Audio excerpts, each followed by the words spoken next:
నమస్తే.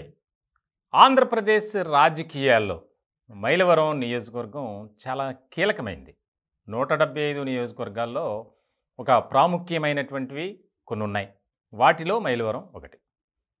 ఇప్పుడు మైలవరం నియోజకవర్గంలో తెలుగుదేశం పార్టీలో తీవ్రమైనటువంటి కలవరం ఏర్పడింది.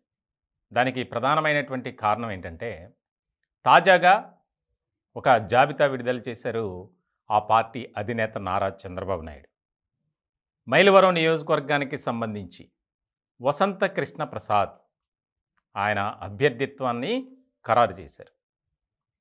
గడిచిన కొద్ది రోజుల నుంచి కొన్ని నియోజకవర్గాల్లో ఒక రకమైనటువంటి అంతర్మదనం ఉంది, అనిశ్చితి నెలకొంది.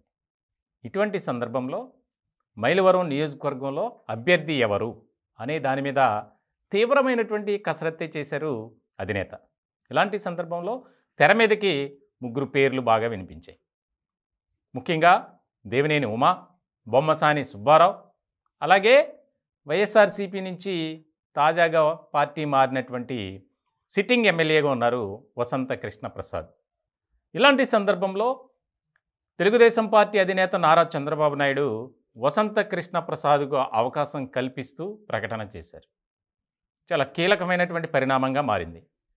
ఇప్పుడు ఆ నియోజకవర్గంలో దేవినేని ఉమా అభిమానులు కానీ, సన్నిహితులు కానీ, సహచరులు కానీ, కొంతమంది పార్టీని అంటిపెట్టుకున్నటువంటి కార్యకర్తలు ఎవరైతే ఉన్నారో వారంతా దేవినేని ఉమాపై ఒక రకమైనటువంటి ఒత్తిడి తీసుకొస్తున్నారు. స్వతంత్ర అభ్యర్థిగా మీరు పోటీ చేయాలి అంటే, పార్టీలోనే ఉంటూ ఇంకా దాన్ని రెబల్ అంటాం మనం. సో ఇలాంటి సందర్భంలో గొల్లపూడిలోని ఆయన పార్టీ కార్యాలయం ఉంది. అక్కడికి పెద్ద ఎత్తున కార్యకర్తలు, అభిమానులు చేరుకున్నారు. దీనికి సంబంధించి చాలా కీలకమైనటువంటి పరిణామంగా మారబోతుంది.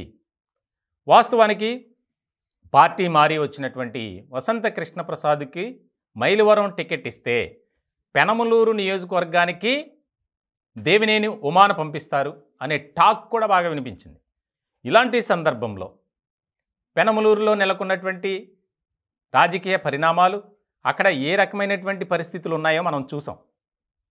పెనమలూరు అయితే నాకే టికెట్ ఇవ్వాలి అని బోడే ప్రసాద్ ఆయన పట్టుబట్టారు. ఇలాంటి క్రమంలో అక్కడ లేదు ఇక్కడ లేదు దేవినేని ఉమాకి. సో ఇలాంటి సందర్భంలో ఖచ్చితంగా మీరు పోటీ చేయాలి, మీరు గెలిచి తీరుతారు అని చెప్పి డిమాండ్ ఎక్కువ అవుతుంది. ఇలాంటి క్రమంలో ఇప్పటికే ముగ్గురు నేతలతో వేరువేరుగా భేటీలు నిర్వహించారు. అలాగే ముగ్గురిని ఒక చోట కూర్చోబెట్టి మాట్లాడారు.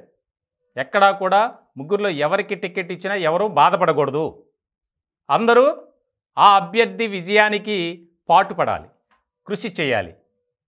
ఇలాంటి ప్రతిపాదన కూడా వచ్చింది. దానికి అందరూ కూడా ఓకే అన్నారు. కానీ ఇప్పుడు తాజాగా నెలకొన్నటువంటి పరిస్థితులు చూస్తే ఎవరు యాక్సెప్ట్ చేయట్లా. ఎందుకనంటే ఎక్కడి నుంచో వచ్చినటువంటి వ్యక్తికి ఎలా ఇస్తారు? మేము పార్టీని ఏళ్ల తరబడి అంటిపెట్టుకొని ఉన్నాం, జెండా మోసాం, పార్టీ కోసం కష్టపడ్డాం, లాఠీ దెబ్బలు తిన్నాం, పోలీస్ స్టేషన్కి వెళ్ళాం, జైలుకి వెళ్ళాం అని చెప్పి ఒక రకమైనటువంటి డిమాండ్ ఎక్కువైంది.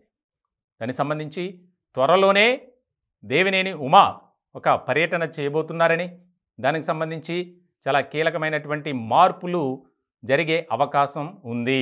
ఆయన ఖచ్చితంగా పోటీ చేసే అవకాశాలు ఉన్నాయనేదే పొలిటికల్ సర్కిల్లో ఎక్కువగా వినిపిస్తుంది. కానీ అది ఎంతవరకు వాస్తవం అనేది మనకి ఇప్పుడే క్లారిటీగా చెప్పలేం. ఎందుకనంటే దేవినేని ఉమా అంటే తెలుగుదేశం పార్టీలో ఒక నెంబర్ 3-4 పొజిషన్లో ఉంటారు ఆయన ఖచ్చితంగా.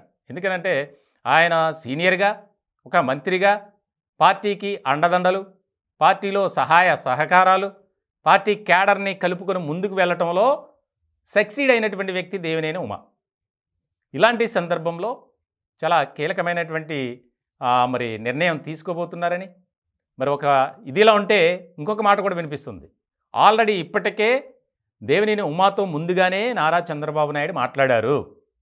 ఒకవేళ వసంత కృష్ణ ప్రసాద్కి ఇస్తే నేను సపోర్ట్ చేస్తాను, ఎలాంటి భేదాభిప్రాయాలు మా మధ్య ఉండవు, కేవలం 2 పార్టీలు అవటం వల్ల రాజకీయ ప్రత్యర్థులుగా మాత్రమే ఉన్నాం తప్ప పార్టీలోకి ఆయన వస్తే మాకు ఇబ్బంది లేదు, ఆయనకు సీట్ ఇచ్చినా మాకు ఎలాంటి సమస్య లేదని చెప్పి గతంలో ప్రకటించారు దేవినేని ఉమా. ఇటువంటి సందర్భంలో మరి ఇప్పుడు తాజాగా జరుగుతున్నటువంటి పరిణామాలు, వేగంగా మారుతున్నటువంటి సమీకరణాలు చూస్తుంటే గనక ఆయన ఖచ్చితంగా పోటీ చేస్తే పరిస్థితి ఏంటి అనేది కూడా ఇక్కడ మనం స్పష్టంగా చూడాలి. మొత్తానికైతే అధినేత నారా చంద్రబాబు నాయుడు ఏదైతే ఆయనకు మాట ఇచ్చినటువంటి సందర్భం ఉందో దానికి కట్టుబడి ఉంటారు. ఎందుకంటే ఒక క్రమశిక్షణ కలిగినటువంటి నాయకుడిగా దేవినేని ఉమాకు మంచి పేరుంది కాబట్టి ఆ రకమైనటువంటి ఆలోచన చేయరు. ఆయనతో ఉన్నటువంటి నాయకులను కానీ, కార్యకర్తలను కానీ, సహచరులను కానీ ఆయన కూల్ చేస్తారు అనేది కూడా ఎక్కువగా పొలిటికల్ సర్కిల్లో వినిపిస్తుంది. చూడాలి ఏం జరుగుతుంది. మైలవరంలో తెలుగుదేశం పార్టీలో ఒక రకమైనటువంటి కలవరం నెలకొందనే చెప్పాలి.